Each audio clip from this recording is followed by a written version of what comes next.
They're big, they're bulky, and boy, can they move stuff. Wheel loaders are drivable, heavy machines. You see them on construction sites moving dirt, at landfill sites moving garbage, and in the winter, you see them all over, clearing large quantities of snow. They start by assembling the 100-odd steel components that make up the front frame. These parts are so heavy that workers have to use industrial-strength magnets to move them. Take note of those pieces with the holes in them. We'll come back to them later.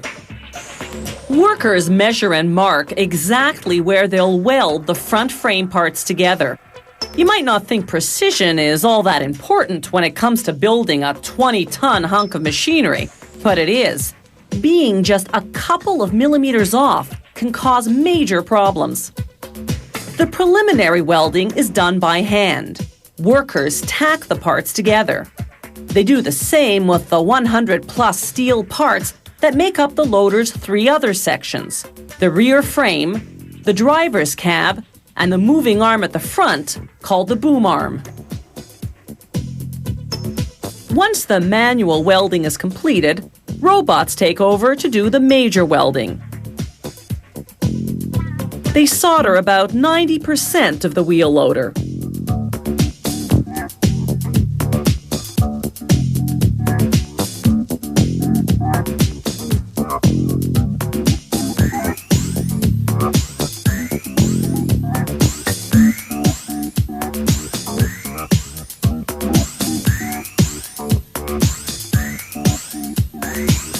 Now that the front frame is solidly fused, it undergoes a final machining.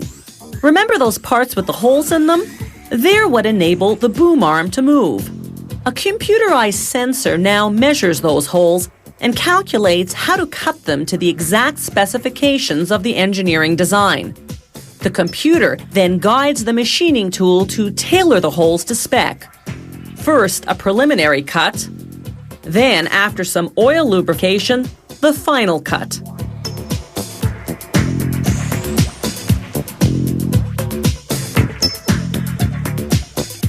When this operation's complete, the front frame will join the other sections at the paint shop.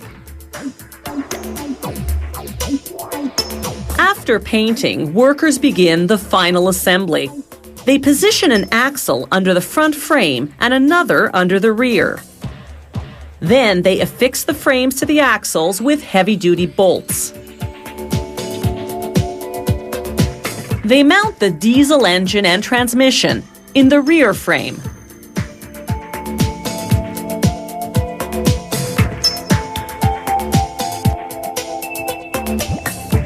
After assembling the cab, they install it onto the rear frame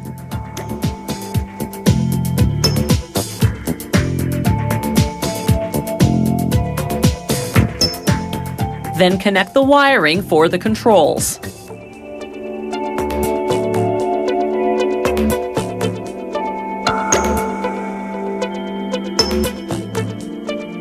Now comes the boom arm.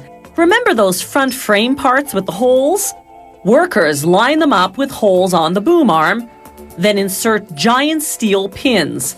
This creates a pivot mechanism, enabling the arm to move up and down.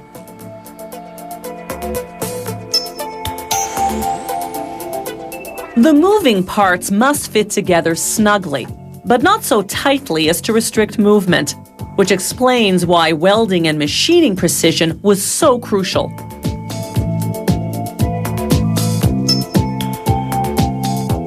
Once they've tested the boom arm's hydraulic lift system, workers install the tires, which are almost 2 meters tall. Using a specially calibrated torque gun, they bolt the tires to the rim, 32 bolts in all. The wheel loader is fully assembled. Now the boom arm can be equipped with a forklift, a broom, or a big shovel called a bucket.